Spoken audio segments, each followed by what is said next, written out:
Hi అండి, ఈరోజు నేను మటన్ కర్రీ చేస్తున్నాను. అది ఎలా చేస్తున్నానో చూద్దామా. ఫస్ట్ నూనె, ఆవాలు, జీలకర్ర మొత్తం వేసాను. తర్వాత ఆనియన్ వేస్తున్నాను. అందులో టమాటా వేసి బాగా మగ్గనివ్వాలి. అది బాగా ఫ్రై అయ్యాక టమాటాలు కూడా బాగా మగ్గిపోయాయి. కారం, పసుపు, ధనియా పౌడర్ ఇదంతా వేసి బాగా మిక్స్ చేయాలి.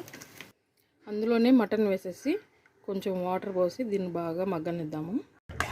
మటన్ అంతా బాగా కుక్ అయ్యిందండి. బాగా కుక్ అయిన తర్వాత లాస్ట్లో కొంచెం మటన్ మసాలా, కొత్తిమీర ఇదంతా వేసేసి మాకు కొంచెం గ్రేవీ కావాలి, అందువల్ల దీన్ని ఇట్లాగే ఆఫ్ చేసేసాను. అంతే అండి. సారీ అండి, దీంట్లో అల్లం పేస్ట్ వేయడం మర్చిపోయాను. అల్లం పేస్ట్ కూడా వేయాలి. నేను వేసాను కానీ చెప్పడం మర్చిపోయాను. అంతే అండి.